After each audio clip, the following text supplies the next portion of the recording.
초대 교회에 비해 현대 교회에는 교인들의 수가 엄청나게 늘어났습니다.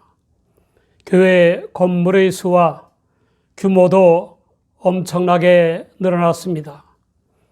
그러나 현대 교인들의 믿음은 박해를 당하던 초대 교인들의 믿음보다 못하고 현대 교회의 사회에 대한 가마력도 핍박을 받던 초대 교회의 사회에 대한 가마력보다 못합니다. 이유가 있습니다. 디모데 후서 4장 3절 이하를 보면 때가 이르르니 사람이 바른 교훈을 받지 아니하며 귀가 가려워서 자기의 사욕을 좇을 스승을 많이 두고 또 그 귀를 진리에서 돌이켜 허탄한 이야기를 쫓으리라. 보다 더 큰 이유는 어떤 성경 말씀의 속뜻을 깨닫고 선포하여 사람들로 하여금 순종하거나 복종하게 하는 설교의 퇴보와 성경 강의의 낙후라고 할 수 있습니다. 수제자인 베드로는 고넬료 백부장을 비롯한 이방인들에게 하나님께서 받으시는 사람에 대해 설교했습니다. 그는 참으로 하나님은 사람의 외모를 취하지 아니하시는 것을 깨달았다고 했습니다. 하나님께서는 사람을 대할 때에 영혼이나 인격 자체로 판단하시고 인간의 외적 조건들인 종족, 성, 재산의 다소, 지위의 높고 낮음, 지식의 유무 등으로 차별하시지 않습니다. 인간 사회의 보편적인 죄 중 하나는 인간을 그 자신으로 판단하지 않고 그의 외적인 것으로 판단하는 데 있습니다. 어느 공장의 통근 버스를 탄 비정규직 사원이 정규직 사원들의 눈총과 야기죽거리는 소리를 경험하고는 다시는 통근버스를 타지 않았다는 말을 하는 것을 들었습니다. 사람을 외모로 대하는 세상적 판단 때문에 대부분의 사람들은 자신의 영적 문제에 소홀하거나 무관심하게 되고 또한 자신의 성장보다는 자신의 것들을 갖추기에 여념이 없습니다. 부수적인 것들 때문에 근본적인 것들을 상실해버린 인간의 비극은 매우 크고 심각한 문제가 아닐 수 없습니다. 그러나 하나님의 관심은 인간의 속 중심에 있습니다. 사무엘상 16장 7절 후반을 보면 나의 보는 것은 사람과 같지 아니하니 사람은 외모를 보거니와 나 여호와는 중심을 보느니라 라고 했습니다. 시편 51장 6절에는 중심의 진실함을 주께서 원하시오니 내 속의 지혜를 알게 하시리이다 라고 하였고 빌립보서 2장 5절에는 그리스도 예수의 마음을 품으라고 했습니다. 사실상 주님께서는 죄인인 인류를 구원하시기 위해 종의 형체로 오셨고 세리와 창기들 그리고 가난한 자들과 병약한 자들의 벗이 되셨습니다. 그들의 죄악 생활을 옹호하거나 지지하거나 장려하시기 위한 것이 아니라 죄악을 깨달음으로써 회개하고 믿어 구원받아야 할 죄인임을 자각하도록 사랑하시기 위한 것입니다. 또 재물의 복을 받거나 치유의 은혜를 받게끔 주님을 믿도록 사랑하시기 위한 것입니다. 물론 그들과 차이가 있는 자칭 의인들이나 부자들이나 강자들을 차별하시지 않고 사랑하셨습니다. 주님은 온 인류가 회개하고 믿음으로써 지옥으로 끄는 죄의 사함과 하나님의 말씀을 순종하는 성결한 삶과 영생의 구원을 얻도록 하시기 위해 극도의 고난과 극도의 치욕인 십자가를 지었습니다.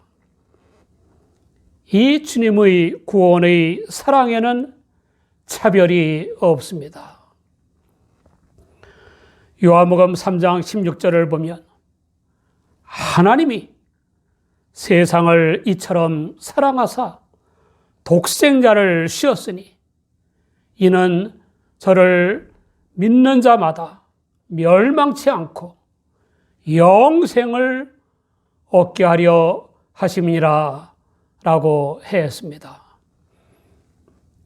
주 예수님은 아무라도 꺼리는 일이 없으신데 그 이유는 사람을 외모로 보시지 않기 때문입니다. 그러므로 우리는 주님의 관점으로 인간을 보고 판단해야 합니다. 언젠가의 뉴스입니다. 대형 산불들로 산이 잿더미가 되고 문화재가 타버리고 집들과 함께 전체 산이 다 잿더미가 되는 판에 모든 국민을 충성스레 섬겨야 하는 대통령을 보필하는 총리가 공직자들과 골프를 치고 있었고 정의의 화신인 양 설치던 시민연대 대표는 사기를 쳐왔습니다. 아시아를 대학살장으로 만든 잘난 사람들인 전범자들을 참배하는 통치자와 강요들이 있습니다. 기나긴 세월을 우리 민족을 침략하여 대량 살상을 벌이는 등의 만행을 저지른 중국의 잘난 인물들도 있습니다. 세계 대전을 일으킨 잘난 전범자들도 있습니다. 그런데 언제까지 우리가 사람을 외모로 판단해야 하겠습니까? 우리는 사람을 그 내면으로 보아야 합니다.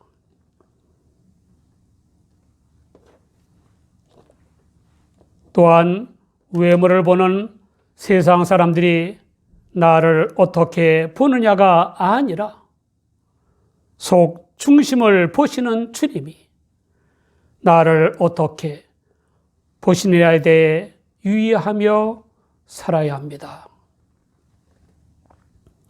우리의 중심은 진실합니까?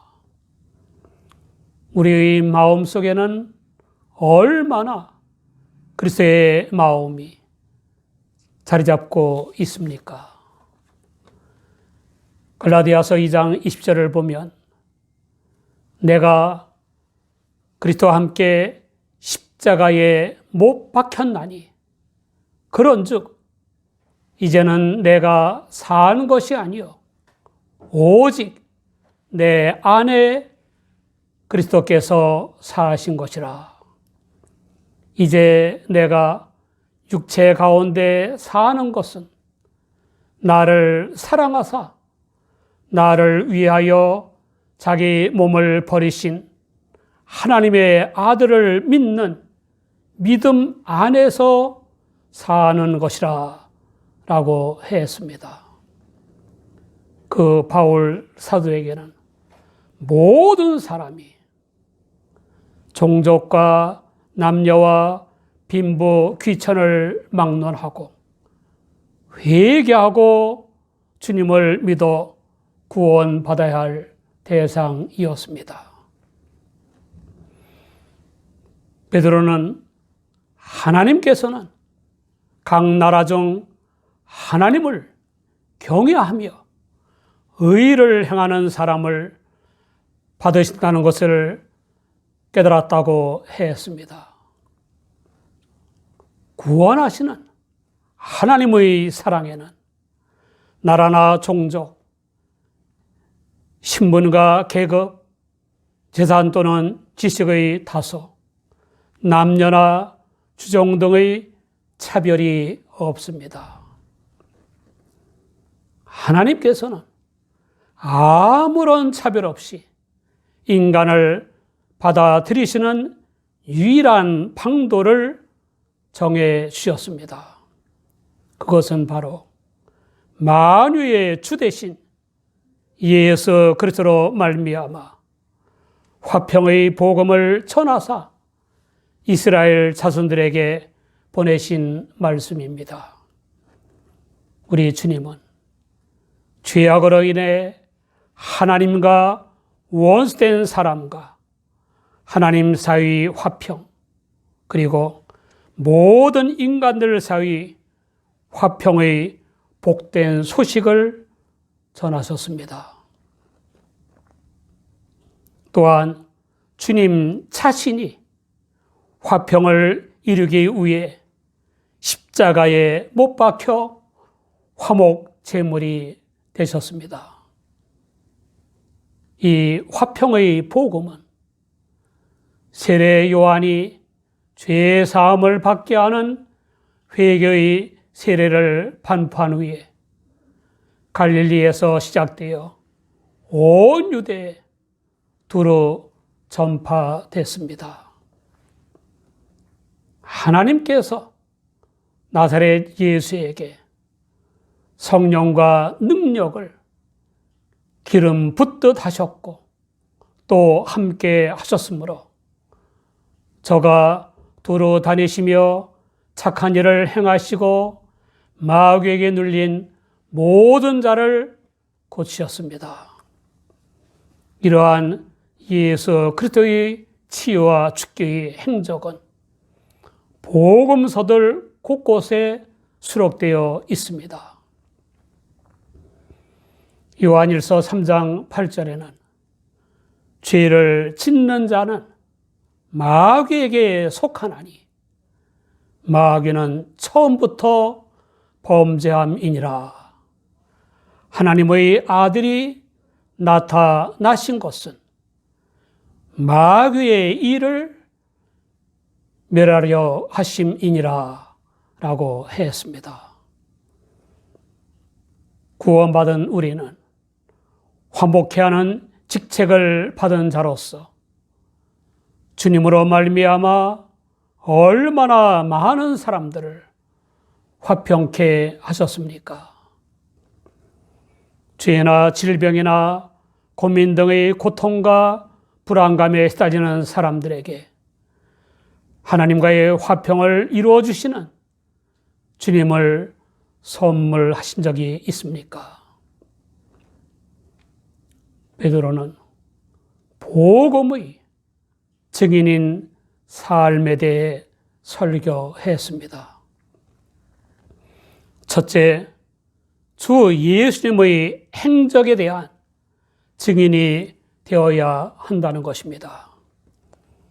베드로는 자신을 포함한 12 제자 및 교인들은 유대와 예루살렘에서 주님의 행하신 모든 일에 증인이라고 했습니다. 우리는 제 자랑이 아니라 주님께서 복음을 가르치시거나 전하시고 약한 자나 환자를 고치시고 마귀를 멸하신 사실을 말과 행동으로 알리는 증인의 삶을 살아야 합니다. 우리의 생활 모습을 보는 사람들이 예수님을 볼 수 있겠습니까? 둘째, 복음의 핵심인 주 예수님의 십자가와 부활에 대한 증인이 되어야 한다는 것입니다. 주 예수님이 인류의 죄를 대속하시기 위해 십자가에 못 박혀 운명하시고 사흘 만에 부활하여 나타나신 사실에 대해 증인이 되어야 합니다. 초대교회는 예수님의 십자가와 부활 사건을 목격하였고 부활하신 주 예수님과 함께 지내기도 했으므로 그 모든 일을 목숨을 걸고 증언했습니다. 우리 또한 모든 사람들의 영생의 소망이 되시는 주 예수님의 십자가와 부활을 생활로 알리는 증인이 되어야 합니다. 셋째, 주 예수님이 사한 자와 죽은 자의 심판자로 정해진 것에 대해 증인이 되어야 한다는 것입니다. 하나님께서 당신이 사한 자와 죽은 자의 심판자로 정하신 예수 그리스도를 전파하라고 우리에게 명령하셨습니다. 디모데후서 4장 1절 이하를 보면 하나님 앞과 사한 자와 죽은 자를 심판하실 그리스도 예수 앞에서 그의 나타나실 것과 그의 나라를 두고 엄히 명하노니 너는 말씀을 전파하라. 때를 얻든지 못 얻든지 항상 힘쓰라. 범사에 오래 참음과 가르침으로 경책하며 경계하며 권하라 라고 했습니다. 넷째, 예수 그리스도는 유일무이한 대속의 주님이시라는 사실에 대해 증인이 되어야 한다는 것입니다. 그 어떤 죄인이라 할지라도 주 예수님의 이름을 믿기만 하면 다 죄 사함을 받는 것입니다. 이 놀라운 은혜의 복음은 구약 성경의 모든 선지자도 증언한 바입니다. 사도행전 4장 12절을 보면 다른 이로서는 구원을 얻을 수 없나니 천하 인간의 구원을 얻을 만한 다른 이름을 우리에게 주신 일이 없음이니라 하였더라 라고 했습니다. 베드로의 설교는 주 예수 그리스도의 복음 선포이었습니다. 기복 설교도 아니고 수필 설교도 아니고 윤리도덕 강론도 아니고 인격 훈화도 아니고 만담도 아니고 교양 강좌도 아니고 생활 철학도 아니었습니다. 긍정적, 적극적 사고를 권장하는 것도 아니었습니다. 이 모든 것은 복음 설교를 효과적으로 깨우치기 위한 보조 자료에 국한되어야 합니다. 하나님께서는 외모로 사람을 취하는 인간들과 달리 하나님을 경외하며 의를 행하는 사람을 받으십니다.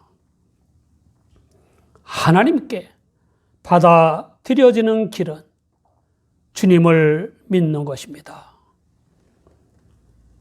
주님을 믿어 구원받은 우리는 주님의 행적과 십자가와 부활, 그리고 심판자로 재림하실 것을 말과 행동으로 알리는 증인의 삶을 살아야 합니다.